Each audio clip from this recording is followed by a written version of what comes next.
What's up, everybody, and welcome to another episode of Wrestling with Johners. This is episode 149, so just one episode away from that magical 150th mark, and that, of course, is my exclusive interview with Ring of Honor star Dak Draper that will be going out very, very soon. But today, we're doing something a little bit different on the Wrestling with Johners podcast. We've only done this one time before, and we're going to be doing a special watch-along episode. So I'm going to introduce my guest straight away. Without further ado, George McKay is back on the Wrestling with Johners podcast. So, George, from Straight Talk Wrestling, how you doing, my friend? I'm doing great, buddy. How are you? Very, very good. Very, very good. And thanks for agreeing to do this. I know that we did the Bret versus Owen WrestleMania 10 watch-along match 3 months ago. Now, it seems a lot longer, but it was only 3 months ago. And it's a really well-received episode. Really, really fun to do. It's our first watch-along that we did on the Wrestling with Johners podcast. Well, probably the first watch-along you did as well. But it was a fun experience. So I thought, well, let's do it again. We're just a few days away from SummerSlam. We're not doing any kind of SummerSlam predictions or preview show. We are doing a review show of SummerSlam, but I thought, to get people excited and thinking about SummerSlam, let's have a look at an old match, a retro match, one of people's favourite matches from SummerSlam's past. And there's probably no better match that we could have had a look at, to be honest with you, George. But first of all, before we get into all of that, welcome back onto the podcast. And of course, when we had you on the show 3 months ago, we took a real deep dive into you and Straight Talk Wrestling. But you've been a busy guy since we last spoke 3 months ago, George. You've had some great guests on your podcast. You've always got great guests on your podcast. But you've been busy. Tell us what you've been up to since we last spoke. It's been insane. The one good thing, like I said before, the one good thing about COVID, despite all the horribleness that's going on in the world, everybody's schedule's freed up. And you can literally get a hold of almost anybody now. Everybody has the time. Nobody can make the excuses, well, I'm booked and this and that. And you're not booked right now. You're completely 100% like me. Unless you're an essential worker, unless you're working full time, you are free. And a lot of these guys and girls are free. So it's been a very easygoing process. And the names, man, the names of the people I've been able to have conversations with have just been absolutely insane. And they've even got more coming up. And just because I like you, John, I'm going to give you a little tidbit of one of the episodes I got upcoming, which is a very, very big Impact Wrestling star. I actually sat down with TJP about 2 weeks ago. So that one's going to be dropping in mid-September. So take a look out for that one. That'll be around episode 156, 157. So you're right on my coattails, man. You're hitting 150. Catching you up. I just passed 150. I'm about to drop 153, which is going to be dropping this upcoming Thursday. And it's with Kevin Bennett, the remix of Pro Wrestling, who is an absolutely great U.S. independent wrestling star. He's appeared here in Canada a few times, and he's a class act, man. This was one hell of a fun interview. So be able to check that on all your platforms when it drops. Awesome. And we spoke a little bit off air, George, and one guest in particular that I was able to catch your content was Vicky Guerrero. So former WWE manager, now she's in AEW, but that must have been a blast to speak to Vicky. It was crazy. I tweeted out something about how I was 37th ranked in Canada, and I was literally one behind her. So I just tweeted out that Vicky Guerrero, I'm right. I'm on your back. I'm coming. I'm stealing that 36th spot. She liked the tweet, and I decided, you know what? She liked the tweet. I'm on her radar now. Let me hit her up with a DM. So I DM'd her, and she was completely gracious. She got back to me right away. We set it up. We had some technical difficulties in the beginning trying to get the cameras to sync up, but we did what any podcaster or interviewer over the internet does. We simply turned the computers off, turn them back on, and it solved all the problems. So indeed, yeah. That's the tricks of the trade, George. You can't give them away. The tricks of the trade. But yeah, that's right. There we go. Don't reset your computer. Let it run. We've all had to do that a few times. But like I said, the last watch along we did was fantastic. And for anybody that's watching this or listening to this, it's really, really simple. Pretty much everybody out there has got the WWE Network, and we're going to talk a little bit about this match in particular very, very soon. But then we're going to ask you to fire up the WWE Network, go to this particular show and this particular match. We'll give you a timestamp where you can give you a few minutes to get yourself ready. And then when we say 3, 2, 1, play, we'll all hit play at the same time. And what we'll do is we'll watch this match, and myself and George will just talk through our thoughts and the feelings as the match is playing out in real time, and just have fun with it. And George can tell us about his feelings on the match, and what sort of recollections he has going back 29 years ago now. George, it's a long time, and it doesn't seem that long, but it certainly is. And I mean, the action in the match we're going to talk about is just as fresh today as it was when it first aired. But I'm not going to kind of sit on it any longer. we're obviously going to be talking about Bret Hart versus Mr. Perfect, the Intercontinental Championship match from SummerSlam 1991. So we set out a poll, and I reached out to George and I says, give us a list of some of your favourite SummerSlam matches of all time. It's in the run-up to SummerSlam. Let's put out a poll, and we'll do a watch-along for the most ranked or top match in the poll. And there was 10 matches that we put in the poll, and I've got them down here. So there was obviously Bret Hart versus Owen Hart, not the WrestleMania match because we spoke about that last time, but this was in the same year, the 1994 steel cage match for the World Championship. What a match that was, and that was in the poll. We had the first ever TLC match between the Hardys, the Dudleys, and Edge and Christian. That was from SummerSlam 2000. John Cena versus Daniel Bryan for the WWE Championship 2013. Shawn Michaels versus Razor Ramon. So we spoke about Bret versus Owen from WrestleMania 10, but this was not Shawn Michaels versus Razor Ramon for WrestleMania 10, but the following year, SummerSlam 95, and that was for the IC title. A great ladder match there, probably as good, if not better, than their WrestleMania effort. Then, of course, another match in the poll was Triple H versus Shawn Michaels, their street fight, Shawn Michaels' return match in 2002.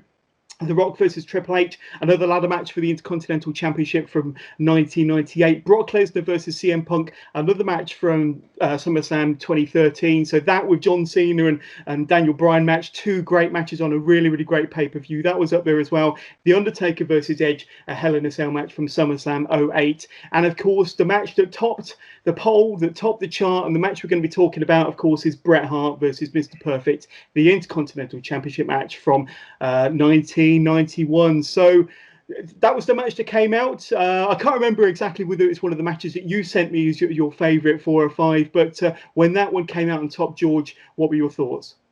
When that one came out on top, it was not one of the ones I sent you. It was one of the ones you put in the poll. So kudos to you for putting that one in. It is definitely a match that holds a special place in my heart. As we all know, I've not shied away from being open and honest about being a Hart family fan, whether it's Bret versus Owen, Bret versus Davey Boy, Bret versus anybody. Anytime you have Bret Hart in a match, it's something special to watch. And the great thing about this match is not only do you have, in my opinion, one of the top 5 greatest technical wrestlers, but you also have another one.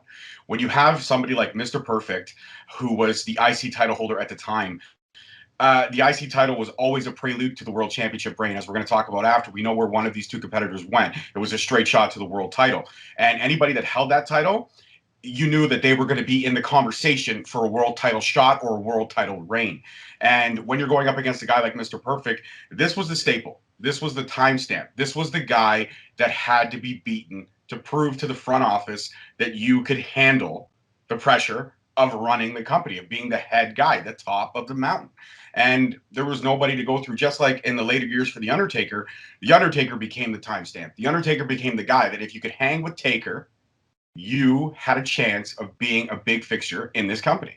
So Mr. Perfect, I believe, was the man who passed the torch on The Undertaker eventually because of the injury that happened after this match and the recovery process that followed. But Mr. Perfect was literally hands down exactly what his persona was, perfect. When he cut a promo, it was perfect. When he wrestled in the ring, from a technical standpoint, I mean, even if you're not a hardcore wrestling fan from the technical side, which I am, I love the technical side. I'm all about talking. I love talking the talk, but in my opinion, it's always been you got to walk the walk.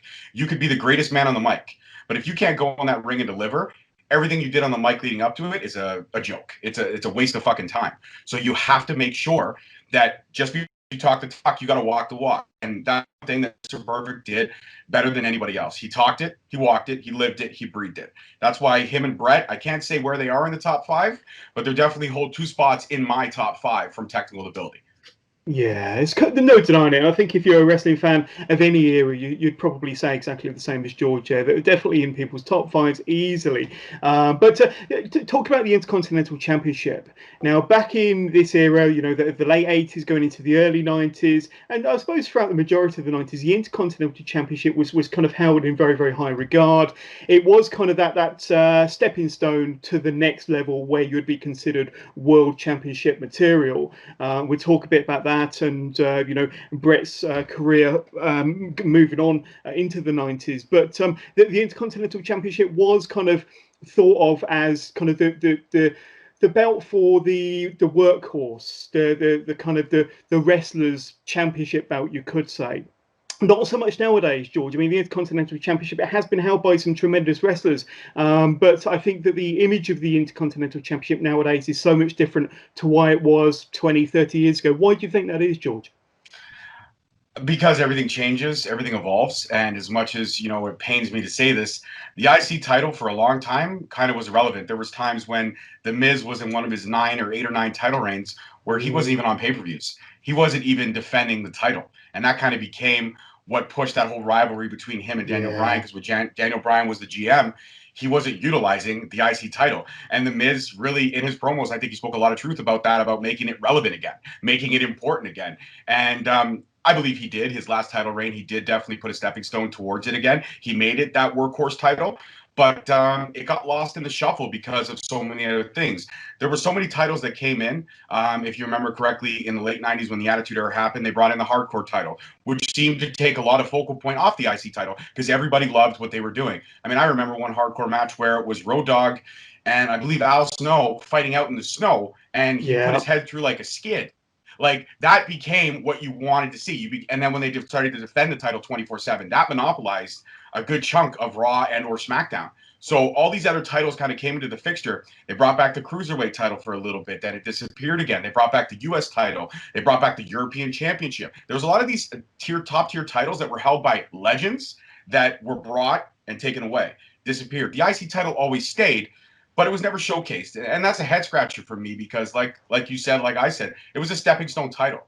So why would you not showcase the title that was the prelude to the guy that was going to be going for the title? It just made no sense to me. It was a head scratcher, and it's kind of an embarrassment. I mean, if I'm Vince McMahon, I'd want to shake my head in embarrassment and shame because here's a title that I spent so many years literally making that title what it was, the stepping stone title. If you ran with the IC division, if you held it down, if you did what you were supposed to do, you were going to be the guy to go to the next level.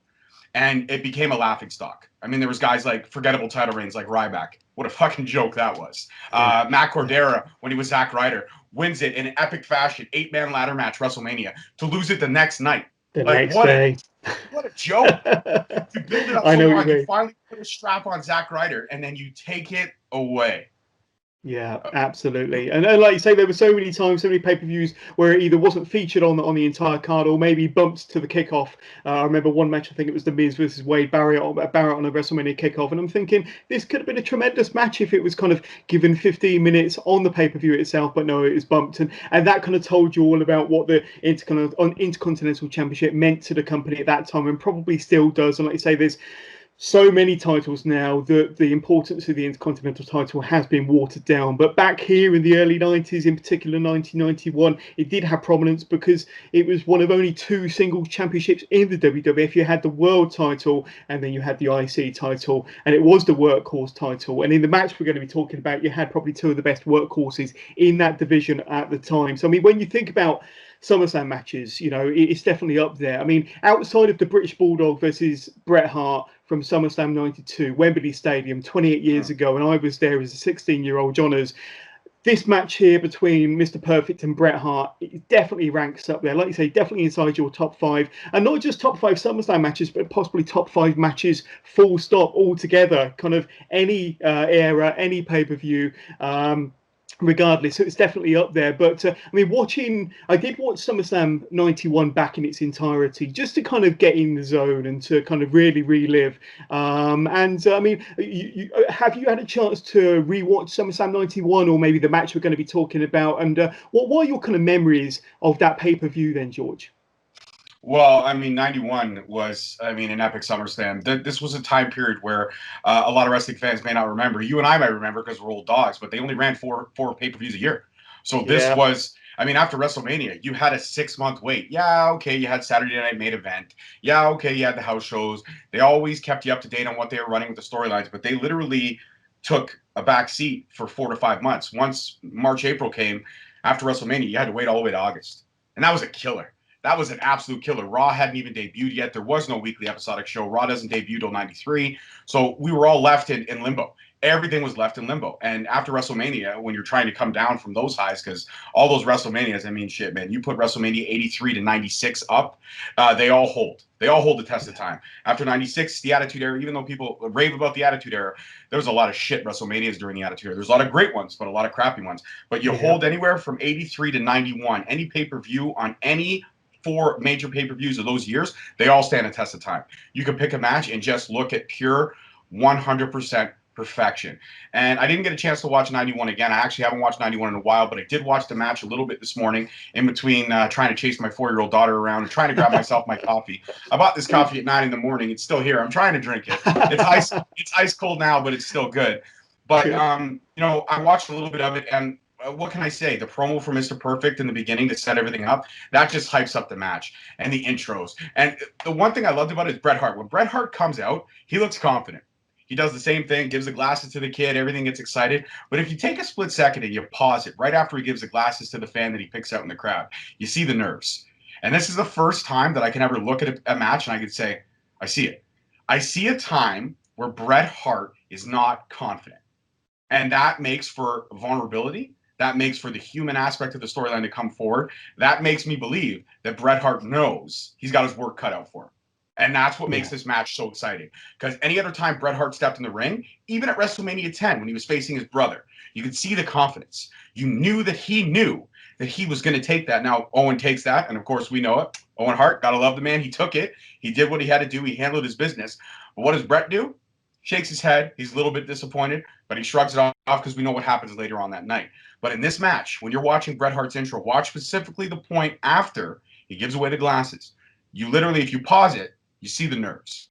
You see it on his face. If I was playing poker, I would have went all in because I know I would have taken every cent of money that he had because he was not confident walking into this match. And that sets up what's so special about this match, in my opinion. Indeed. And I'm going to look out for that shred of nerves as we kind of watch through the match ourselves very, very soon. But I mean, looking at the pay-per-view itself then, so I mean, as I said, I watched it back myself, and one thing I loved about these early 90 pay-per-views is the kind of the opening video package and the opening introductions from the very growling voice of Vince McMahon. Now, I'm not going to do my Vince McMahon impression here and now, ladies and gents, but you all know what I'm talking about, whether it's the WrestleManias or the SummerSlams or the Survivor Series. You got Vince McMahon doing his classic kind of video package introductions, and it was no different here for SummerSlam 91. Now, SummerSlam 91 was billed as the match made in heaven and the match made in hell, or something like that, George, if I remember rightly, because it kind of had a double main event of sorts, headlined by, I've got the list of matches here, but the main event, the final match to go on, was Hulk Hogan and the Ultimate Warrior versus Colonel Mustafa, General Adnan, and Sergeant Slaughter in a handicap match with special guest referee Sid Justice. Now that was a hell of a match. But after that, they had the marriage, or the TV wedding of Macho Man Randy Savage. I've got my Macho Man, this kind of Macho King T-shirt on here, and he's TV wedding, WWF wedding to Miss Elizabeth, of course, and of course he, made that dramatic face turn at WrestleMania 7 just a few months prior, and this was an emotional pay-per-view for many reasons, but especially because of that wedding at the very, very end. But any fond memories of kind of the main event, or maybe the wedding at the end there, George, from SummerSlam 91? The main event, for sure. I mean, the wedding, it's a staple. It's a moment in time. It was the first of its kind. It was the first pay-per-view wedding. It's where we actually paid to say we were there. We were a guest. We weren't. We were just at our homes. Or you yourself were. Well, you weren't a guest then, but you were a guest next year. So lucky you. I mean, you got to see Bret and Davey Boy. I mean, that's huge. You got one up on me, so I'm a little jealous. I'm actually going to cut the interview right now. I'm leaving. No. But that the wedding is definitely a memory that sticks out for sure. But I think the main event, what sticks out to me, is Sid Justice. Here's a guy who should not be wearing black and white. Here's a guy who should not be reffing any kind of match because he literally hates everybody that he's trying to ref. And that's what I always love about special guest referees, is that they never have an ulterior motive. They just hate everybody that's in the ring that they're trying to watch over. So they make it great because you don't know which side they're going to fall on that day. You want to hope they walk the line. You want to hope they go straight and narrow. But you always know there's a moment where somebody bumps into the special guest ref, and it's the one guy that he hates a little bit more than the other guy. So then it makes for a little bit of tense moments. And this was kind of, in my opinion, this was kind of the evolution of what we would see 2-3 years down the road in the Psycho Sid. Like right now, it's just Sid Justice. But this is where I think we start to see the cracks form to eventually become the character evolution of Psycho Sid. But what stands out to me most about any pay-per-view from like 87 to 92 is the greatest hairstyle of all time, the mullet. The mullet is literally on every freaking wrestler. Even the girls have mullets. Like, you look at Miss Elizabeth's hair in there, it's big, it's 80s style. Haircut. Oh, yeah. It's like literally the hair would, like, if this was the screen right here, the hair would go at least out on everybody. And then, of course, you know, this sets up what eventually becomes Macho Man versus Jake the Snake. This is where the blender incident happens. Oh, we got a blender. And then all of a sudden opens up the wedding gift from Jake the Snake. And what's inside? Oh, my God, it's the snake. And then The Undertaker appears out of nowhere as like Jake the Snake's valet. And it sets up a lot of great storylines that would follow and lead us into the tail end of 91 at Survivor Series, then go into, obviously, 92 with the Royal Rumble. So SummerSlam 91, it's kind of setting up the storylines. And again, this was a year where a time period where only 4 pay-per-views happened. So it really did make for some great pay-per-view television. But for sure, the mullets and the wedding and the cracks forming in Sid Justice is a horrible referee. They all stand out to me the test of time. But also the match we're about to watch for sure is, again, like I said, it's top 5 for me. Yeah, and going back to this pay-per-view, I mean, immediately after Vince McMahon's tremendous video package opening, you were introduced to the commentary team, and we used to the combination of Bobby Heenan and Gorilla Monsoon, but you had the added element of Roddy Piper on the commentary booth, and I felt that you know, probably at the time I didn't appreciate how good or how amusing, how entertaining Roddy Piper was as a commentator. Watching SummerSlam 91 back this week really brought back so many good memories. And the 3 guys, Gorilla, Bobby, and Roddy, what a great package. And probably, you know, a 3-man commentary booth that can never be matched. Yeah, I would agree. When it comes to anybody with Gorilla Monsoon, like you said, Bobby Heenan, Gorilla Monsoon, that was a 1-on-1. That was, you can't have one without the other because it doesn't sound the same. Even Vince McMahon and Gorilla Monsoon had some great moments on commentary. But also, I mean, I got to give it up to one commentator I don't think ever gets enough credit is Jesse the Body Ventura. Jesse the Body Ventura was in and around the same time period as well. And he was a guy. And I used to just love, I'm going to try to do it now, and I'm probably going to piss a lot of people off, but I'm going to try to do it. I just used to love the way Jesse would say, "Come on, Gorilla." Like, just the way he would say Gorilla. Yeah. Like that.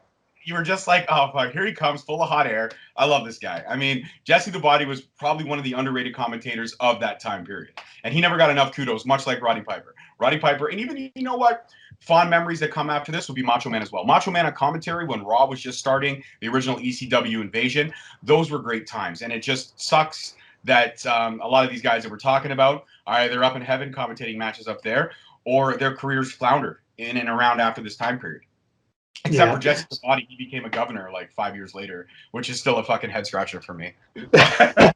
There we go. So we are mere moments away from hit and play on the network. So make sure that you're all queued up then, George. But before we do, we just want to kind of reel off a couple more interesting facts. This was Mr. Perfect's second reign as Intercontinental Championship. I think he had a reign the year before after winning an Intercontinental Championship tournament. I think he beat Tito Santana in the final there, then lost the championship to the Texas Tornado, but then managed to win it back the prior December on an episode of Superstar. So this was his second reign as IC champion going into SummerSlam 91 against Bret, of course. Bret had just lost the tag team championships in WrestleMania 7 a few months earlier with Jim the Anvil Neidhart to the Nasty Boys, if I'm not mistaken. But from there, Bret was then automatically propelled into singles competition, and their match, or his match with Jim Neidhart, the Hart Foundation, at WrestleMania 7 was one of, if not the last matches that they actually had together as the Hart Foundation tag team. Now, when we think about the Hart Foundation, we know that they tagged together for quite a few years, but hard to think that it was 1991 when they had their last tag match together as the Hart Foundation unit, kind of just the two of them. So very, very interesting. So I'm going to get my little device ready here. So as I mentioned earlier, George, and to everybody listening and watching, we're going to be firing up the WWE Network. Let's make sure that I do have it all fired up here. We're going to be queuing up SummerSlam 1991 on your pay-per-view section. So go to WWE pay-per-view at the top of the screen, at the top of your device. find SummerSlam 1991. Now, everything's all laid out in chapters. So we're going to be going to chapter 3, but the timestamp for everybody we're going to be going to is 16 minutes and 10 seconds. 16 minutes and 10 seconds, and it's not going straight into the match. We're going to be catching, as George said, the Mr. Perfect backstage promo with his then manager, the coach, and we'll talk about the coach as the match progresses, and Sean Mooney. George, and all my listeners, are you ready, George? Yeah, so I'm just making sure we're putting the volume down completely, right? Yep, so no volume. We're going to be talking over the top of what we're going to be witnessing and talking through the match and enjoying the match. My listeners, of course, can have the volume up as long as they can hear us as well. But let me just get everything all queued up here. And after I say 3, 2, 1, when we get to 1, we'll all hit play together. So 3, 2, 1, hit play. So there we go. Let me just get it in full screen here. So there you've got Mr. Perfect with Sean Mooney. And as you said earlier, George, Mr. Perfect, he didn't deliver a bad promo at all.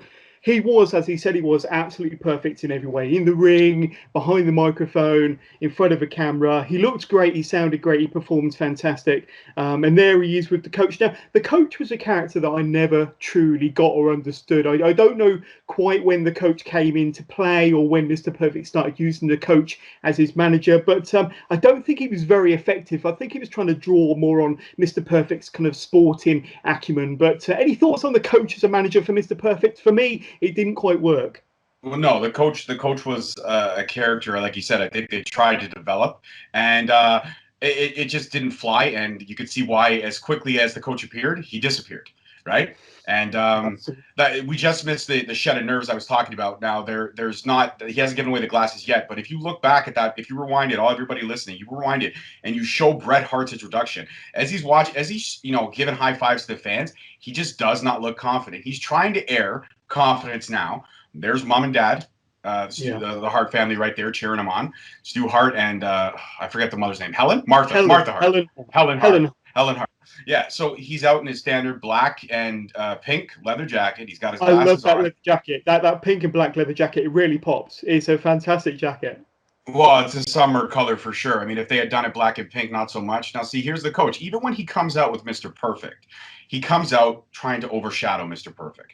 I never understood why Mr. Perfect needed a manager, and I still don't to this day.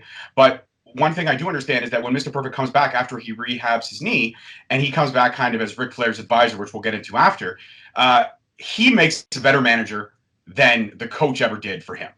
Hell yeah. And that's the truth of the matter.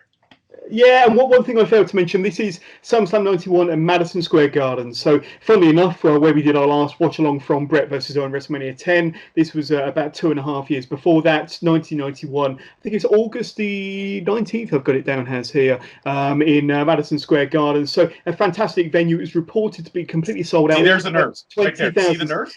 You could tell, yeah, a bit of hesitation there from Bret Hart at Madison Square Garden. But that's a day that kid, I'm sure, hopefully remembers for the rest of his life. I know his dad certainly would. I'm sure his dad was more excited at that moment than the little kid. But yeah, and I know that the coach, going back to the coach, is obviously a bit of a heater there to maybe interfere or take the odd bump, which I'm sure he does. And maybe as we get into a bit later, we know that going into this match, Mr. Perfect is carrying a back injury, which is another reason why we don't see him for quite a while in the ring after the match. But and maybe he's there to kind of be a bit of a heater and take a couple of the bumps from Mr. Perfect. But this match is totally physical, and that's the initial lockup, and the match is underway. So yeah, you can see they're just kind of testing each other out, making sure they're ready.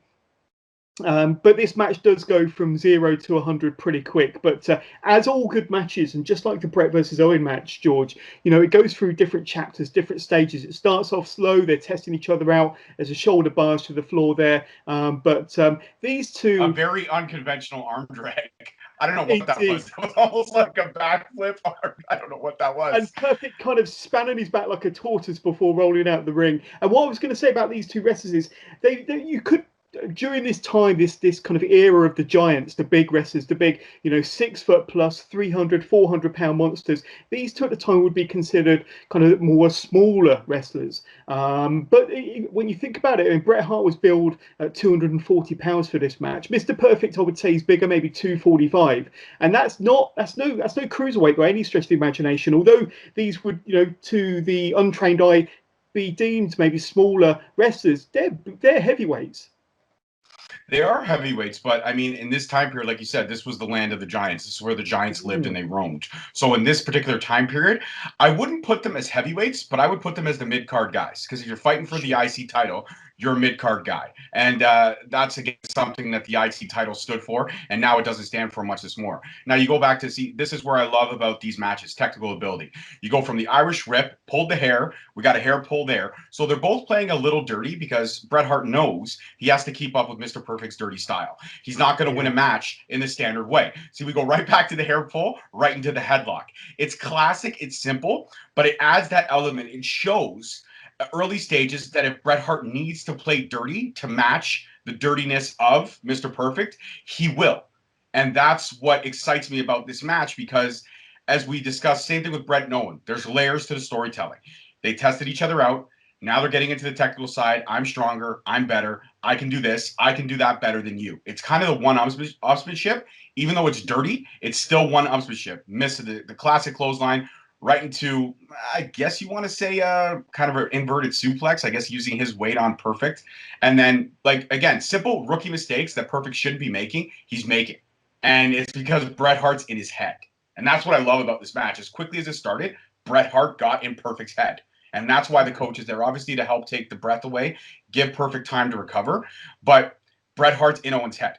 This guy's so annoying. That hat is brutal. I can't. Back down to the ground here. I mean, Bret's got Mr. Perfect in a headlock, and quite interesting dynamics, because, as you mentioned, Bret Hart is the babyface, but using dirty tactics. They're both pulling hair.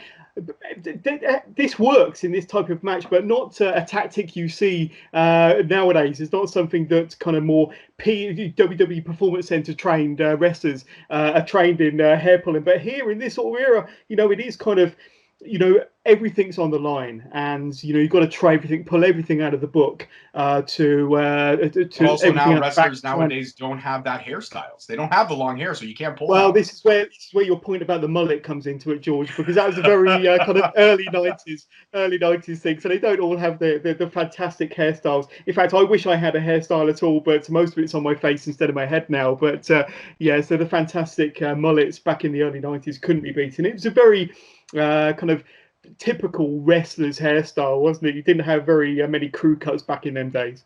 No, and what I love about it, as the match progresses, their hair gets poofier because it's drying, because it's not soaking wet from the water they poured on the top. So now Mr. Perfect looks like his hair's been run through a mop bucket, and Bret Hart looks like it would after you clean the floors of the arena. Like, it's just going to get, as the match goes, their hair starts to overtake. But see, that was classic right there. A use of power, clothesline over the top. Now we get the reason why the coach is there, because we know that Perfect had the back injury. I apologize for earlier. I thought it was a knee injury, but we know he had the back injury. So this gives Perfect time to recoup. This gives, if he does have some pain, and probably after that fall, there's definitely back pain there for sure. So the coach is there to kind of give the breath. It gives Bret the breath, but it also builds the tension. Oh, no, I'm done.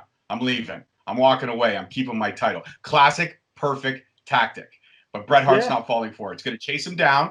And this is what, classic rip of the shorts, which again shows the frustration on Bret Hart's part. A little tactic like that, a little just bit of body language, shows how much Bret Hart wants this singles title. He needs it. He needs to be validated to come out from the shadow of being in a tag team. Would you not agree with me on that point?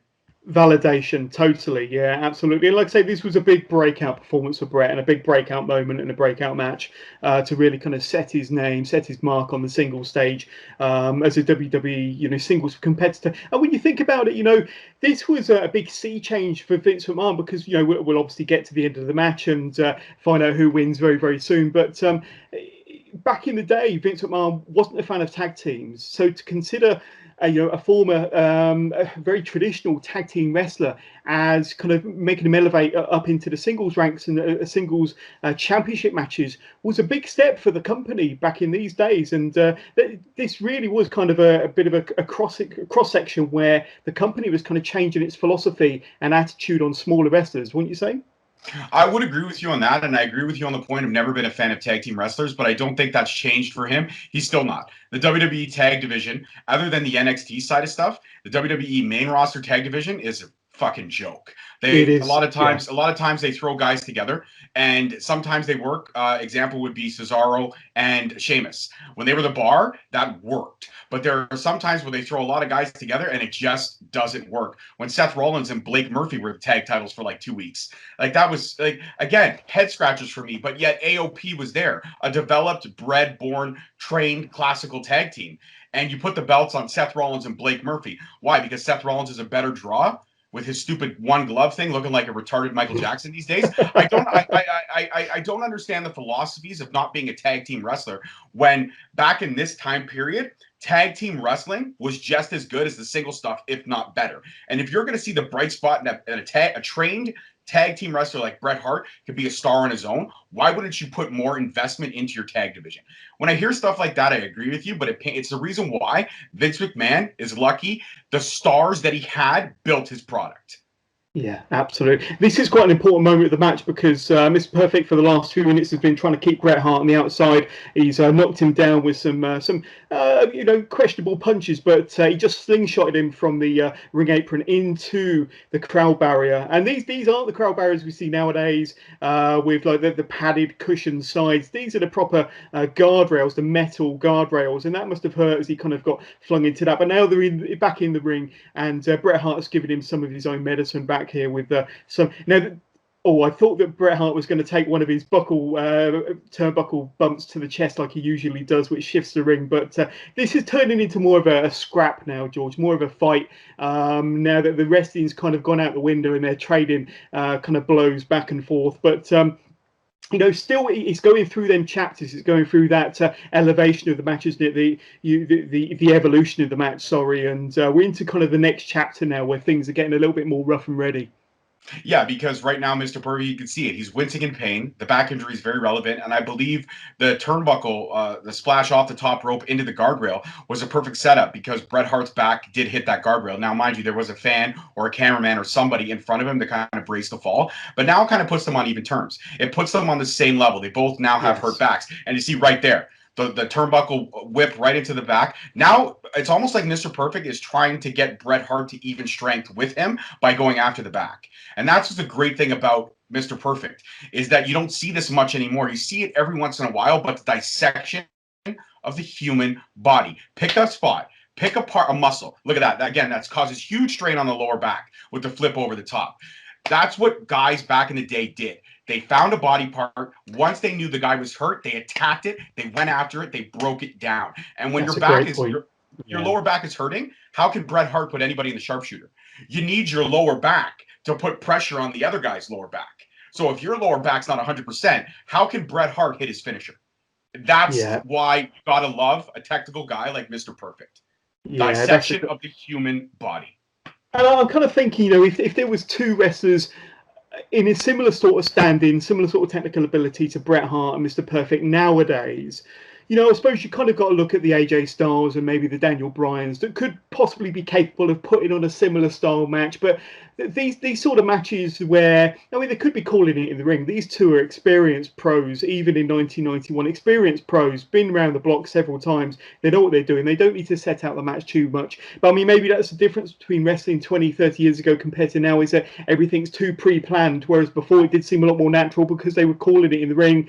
But like I say, going back to Daniel Bryan and AJ Styles, I think they're one of only a couple of people in the WWE nowadays that could pull off a similar style match to this one that we're watching, George.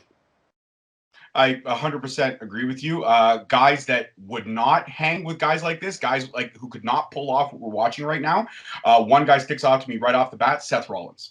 Seth Rollins could not hang with guys like this. Seth Rollins needs pre-planning. Seth Rollins needs polish. A guy like Daniel Bryan and a guy like AJ Styles who have been around the block, they can go in, call it in the ring like these two are right now, and make it something special. A guy like Seth Rollins needs to have 5 or 6 pre-planned fucking production meetings to get to something decent. And that pains me because I'm a huge Seth Rollins fan, or I was. But now, with no audience, the cracks are forming. He can't handle stuff without a crowd. And why he keeps getting shots, I'll never know. I'll never know. It pains me. It pains me, John. As we are looking at the match at the moment, Mr. Perfect seems to be getting the upper hand. He's kind of paintbrushing Bret Hart, and he's kind of getting a bit frustrated because the referee nearly sent him to the back for getting too aggressive or maybe putting his hands on the referee himself. But he's just thrown Bret Hart by the hair, by the mullet, across the ring, George. So Mr. Perfect certainly seems to be having the upper hand, but maybe a bit of frustration showing from Kurt Hennig here. But I don't think we're too far off from the end. Both guys look exhausted, but here we go. Back there you go. Classic sleeper hold right there. It was done picture perfect. And even with his back pain, how he swung around the neck and was able to land on his feet is nothing short of impressive. And this is what I love about this. This builds the tension, right? We got Earl Hebner, trained, head honcho referee, and he's guiding the storyline now. Oh, one arm. Bret Hart's fading. 2 arms. Kurt Hennig's got him. It's got to be over. It's got to be over. Oh, no. Oh, no. He's getting hulked up. He's getting hyped up. Now he's fighting his second win. And this, even though it's so cheeseball, you love it. Because even now, as a 36-year-old dude, I could still, and I know what's going to happen, I still love it. Classic couple elbows to the chest. And we got some power moves. Got going into like an inverted senton there. Again, Mr. Perfect gets the upper hand. Yeah. As a veteran, superb and a close fall there. Leadership. Yeah, and this is the frustration that you were talking about earlier. This is because you got a young cat like Bret Hart, you got a vet like Kurt Hennig. I mean, Kurt Hennig's probably got only 5 years, maybe 6 years difference on in the business, but this is where it's supposed to be the vet versus the underdog, And there you go. There's your classic turnbuckle to the chest, and that looked like it hurt. I think I saw a lot of spit flying out. Let's see, Bret Hart again kicks out. This is the same storyline we see 50,000 times over. The underdog, he's not giving up. He wants it. He needs the validation. Now Perfect shit talking to the crowd, which again, nobody does better than Perfect. But see what I was talking about the hair? He looks like a cracked out Raggedy Ann right now. His hair's all over. I love 90s and 80s hair, man. It doesn't. You can't beat it. You cannot beat it. And here we go. Now we're going in for a classic, power move. We're going to get the suplex going. He's setting up for the perfect plex, which is the fisherman suplex, and he hooks it as well. So he's got it all perfectly executed. He hooks the fingers, but Bret Hart kicks out, and this is where Perfect shows a bit more frustration at the referee. Well, he puts his hands on the referee for a second time there, I think, but you can tell that he's getting frustrated, and I think we're nearing the end here, despite the fact that Bret Hart's just gone through the perfect plex, the fisherman suplex from Kurt Hennig there. Now this is where he fires up. You see that? That kind of looks. That's a little bit below the belt there, man. Yeah. There we go. Atomic drop, beautifully executed as always, and now Bret Hart. Once you get the atomic drop stuff going, and now we're going in for the like an inverted atomic drop. Now he's on his back. Now he's kind of now he's Bret Hart's positioning him as well, setting up for the sharpshooter. You start beating the opponent down. You're going for a cocoa butt to the head, another, and then he's getting a little bit of vengeance. What? Oh, and that one, that made me wince. And I know it doesn't show it there, but I'm sure he caught the. That was the baseball slide right into the boys right there. That's what that was. And now we're going for a suplex of his own. There we go. Executed perfectly as well. He's going to try for the pin. Why he wouldn't go for the sharpshooter there, I don't know. Again, showing a little bit of frustration. But you know what you see now? Look at his face now. Confidence. Now he knows he's got him right where he wants him. But he's got to keep the momentum. Yeah. Small package. 1, 2. So close. Again, and these guys have ring awareness. They know where they are. So they both know they're nowhere near the ropes. They're right dead center of the ring. And there you go. Backdrop. Again, executed. Everything's executed perfectly. It's these simple moves you don't see anymore. Everything's got to be flash in the pan now. It's got to be exciting. But this is classic moves in a classic setting done by two of the best. And that's why I say every young up-and-comer, if any young wrestlers watching this, watch these matches that Johners and I have done.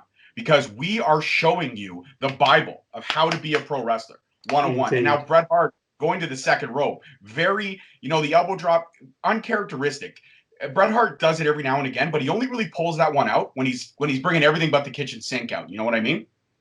Yeah, he's definitely pulling out the hits here. And, we spoke a couple of minutes ago about Kurt Hennig, Mr. Perfect being on top, but roles seem to be reversed. Perfect goes for a kind of a desperation schoolboy there.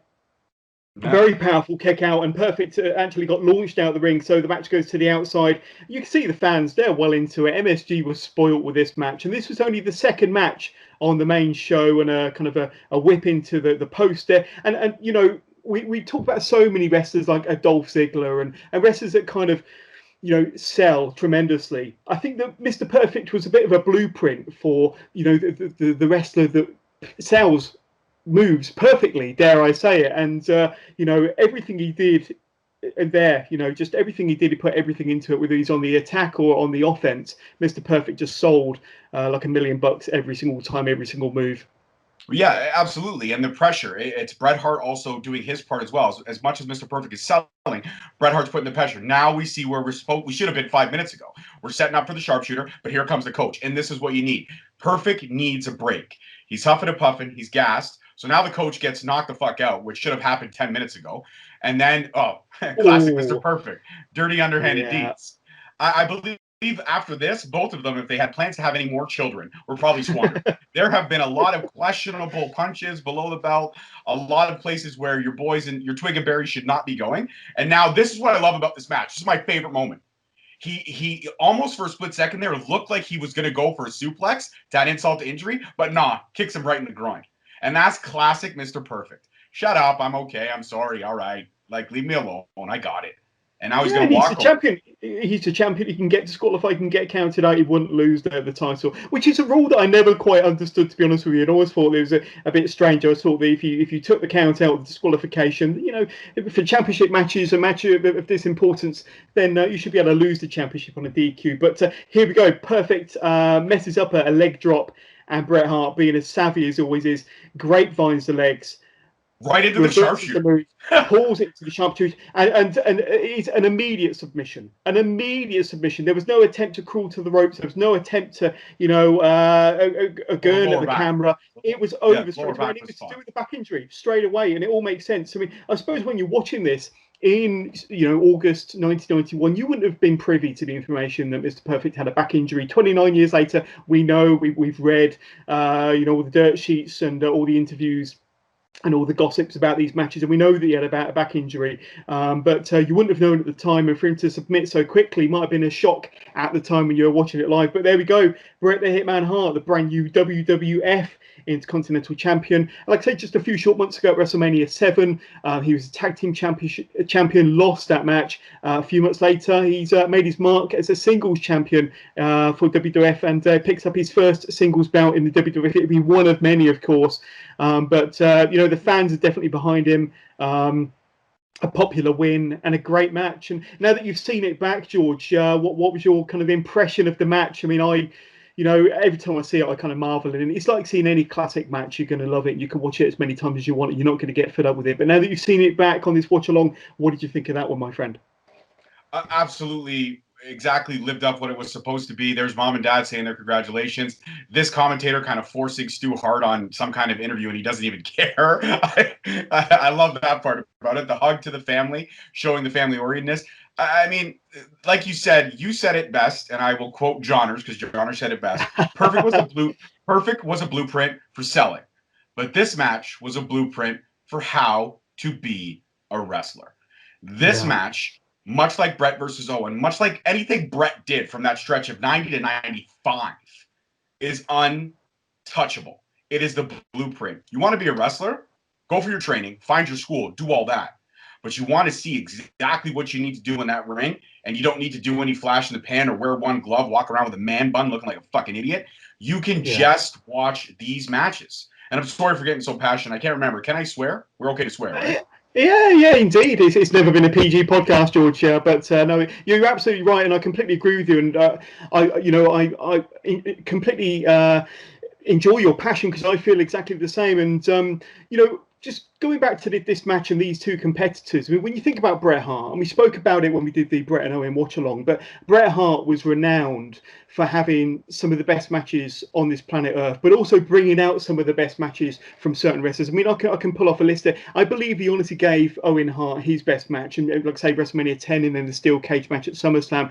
Two to mention, Davey Boy Smith the following year, SummerSlam at Wembley Stadium. Steve Austin, I think that was WrestleMania 13, gave Steve his best ever match. Kevin Nash, and many, many more, possibly The Undertaker and a few others. But I also believe that this match that we just witnessed, this match that we just commentated through, SummerSlam 91 versus Mr. Perfect, was quite possibly Curt Hennig or Mr. Perfect's best ever match, certainly in his WWF run. So Bret Hart definitely had that knack, that ability to pull out the best in these wrestlers and give them their best matches. And I honestly think that Mr. Perfect probably never had a match as good as this again. But so what would you say to my thoughts there, George? I agree with you that Bret Hart has that ability to pull the best performances out of people, but I will disagree with you in saying that this is Curt Hennig's best match. It's one of definitely his strongest performances, but I believe the role is reversed. In this match, he pulled out the best of Bret Hart.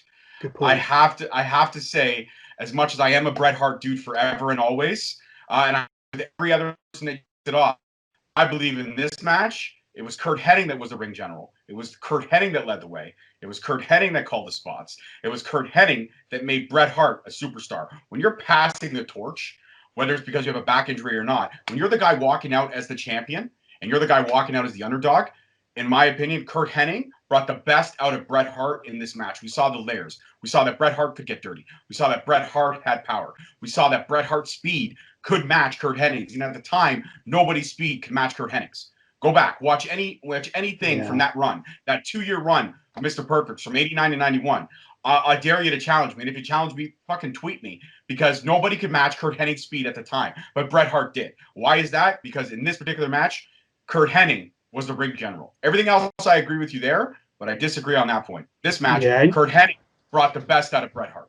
Yeah, and I stand corrected. I think you're 100% valid in what you're saying there. And when you kind of watch it back, people take for granted what a great wrestler Bret Hart was and that he did bring out the best in so many wrestlers. But you're quite right. In this match, Mr. Perfect was the ring general. He was leading the match. And in most matches like this, it is generally the heels that tend to call a lot of the spots. Probably back in those days, as we said, a lot less was pre-planned. A lot more was spoken in the ring and planned in the ring. And I believe that, you're probably right. But one thing I will say is that this was Mr. Perfect's last match for quite a while, because following this match, I think he took a 3-month hiatus before we saw him again. Bret Hart continues to defend the IC Championship, but we didn't see Mr. Perfect. Remember, this is in August 1991. We didn't see Mr. Perfect again until about November, when he appeared as an on-screen character, all suited and booted, in two roles, dual roles. We saw him as a color commentator on Superstars alongside Vince McMahon, and we also saw him alongside a debuting Ric Flair, the real world champion, the Nature Boy Ric Flair, when he made his WWF debut back in about October-November 91, and he was his executive consultant. I have it down here. Executive consultant was his title. Wasn't a manager, wasn't a coach. He was the executive consultant for Ric Flair, and helped Ric Flair towards 2 WWF Championship wins, of course, one of those being in the Royal Rumble, and another one where he defeated Bret Hart in 1992, but Bret Hart reclaimed it from Ric Flair.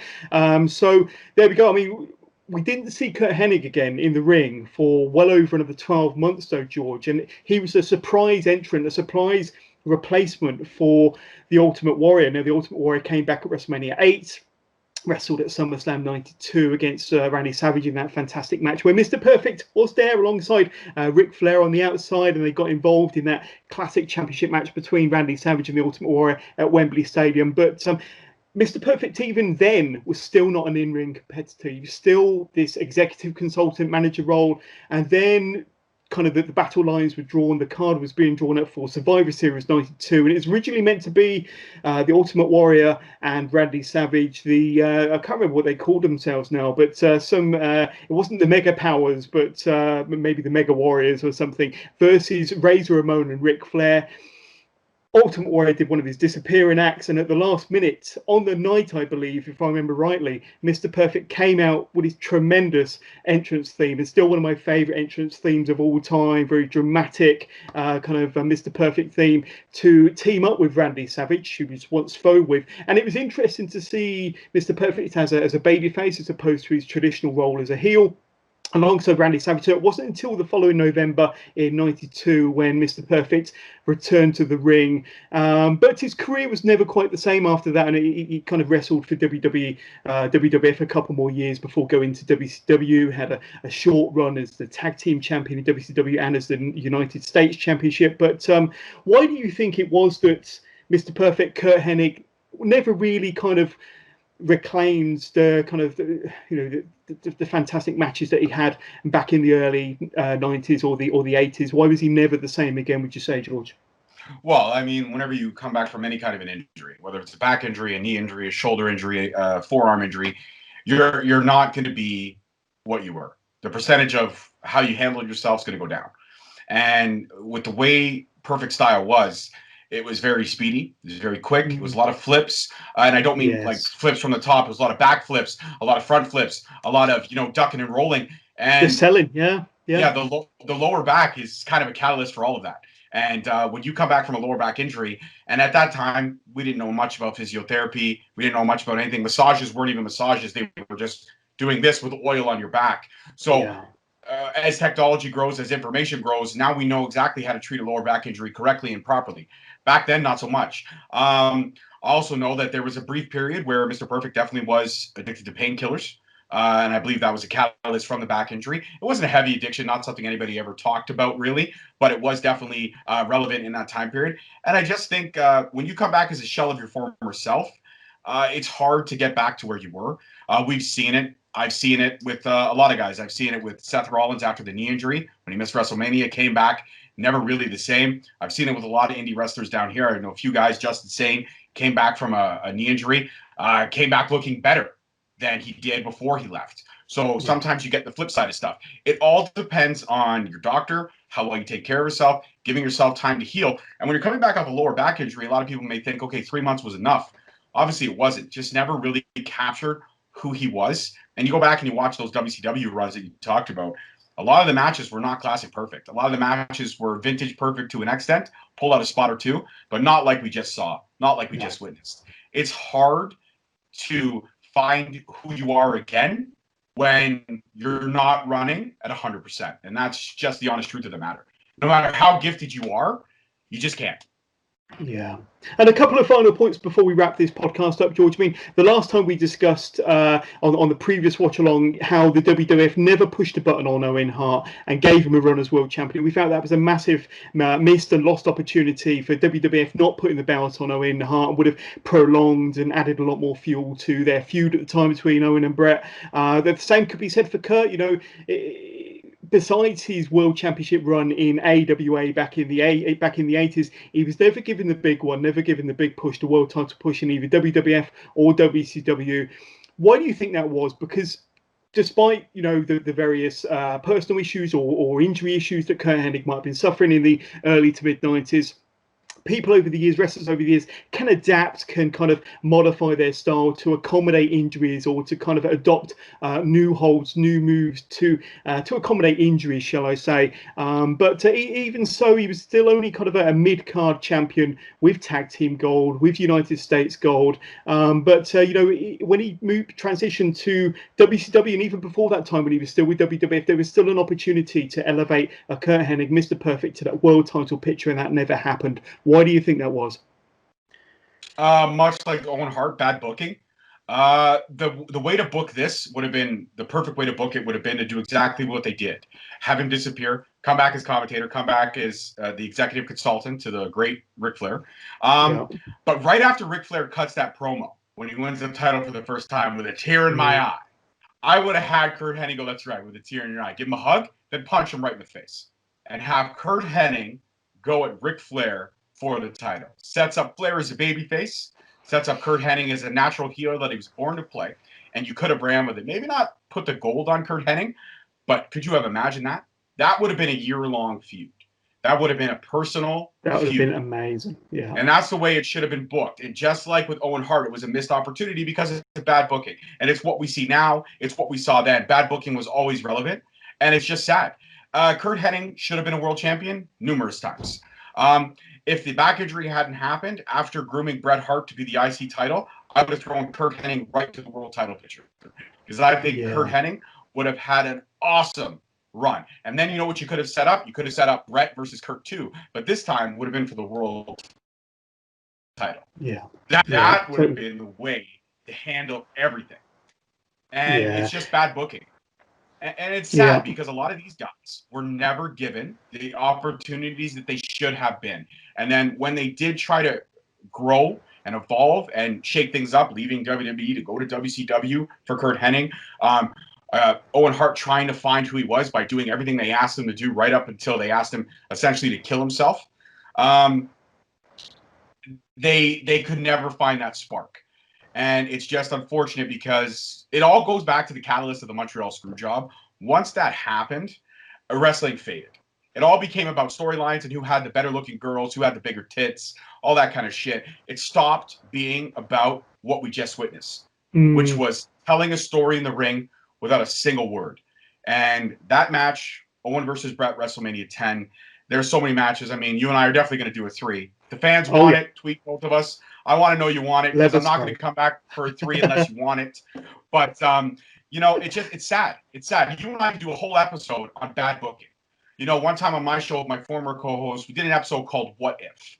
And it was basically based on my favorite comic book series, What If? Where if things were reversed and went a different way, how would things turn out? And think about all the bookings that you and I could do over that would make so much more logical sense than the history of what wrestling was. And like I said, the Attitude Era, say what you want to say, greatest period in wrestling.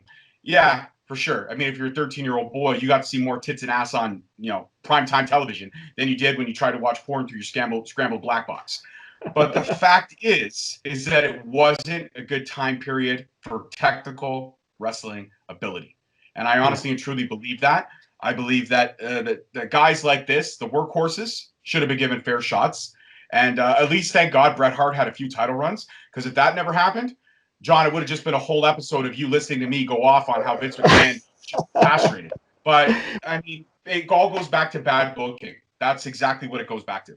Bad booking 101.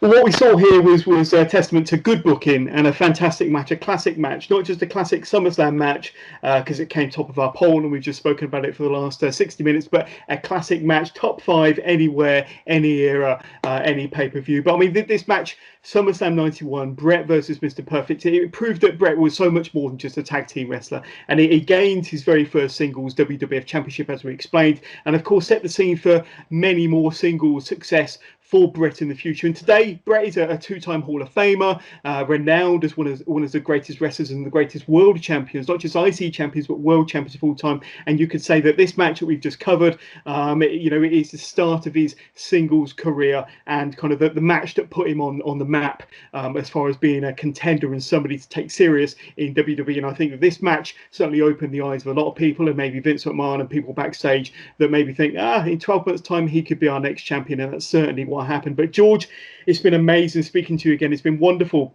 having you on the Wrestling with Johners podcast for a second time, doing our second ever watch along. And the first time was great, the second time was even better. And thank you very much. But before we let you go, George, it's an opportunity once again for you to throw out any plugs where we can find you, reach out, say hi, and listen to more of your content on all the social media platforms you're on, and where we can find your podcast as well, my friend. Absolutely. So right after you and I spoke the first time around, I started changing things.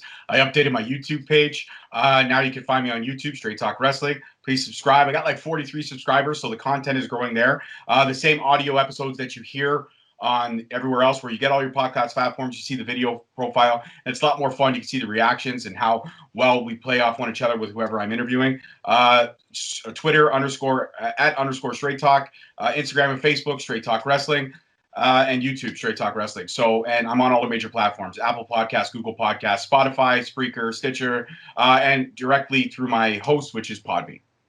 Awesome. And yeah, we would definitely have to do a kind of a third go round, a third episode to do another watch along, another classic match. We'll probably do it maybe closer to WrestleMania and do another WrestleMania classic match. But it's been fantastic having you on the Wrestling Let's Johns do it podcast sooner. once again. Let's do it Survivor Series. Why not? We'll put it in the diary. We'll make something happen. But all of the links you've just mentioned, we'll make sure are added to the description of this podcast or videocast wherever you're watching or listening to this episode. But from episode 149 of the Wrestling with Johners podcast, George McKay, been a fantastic guest, and thanks a lot, my friend.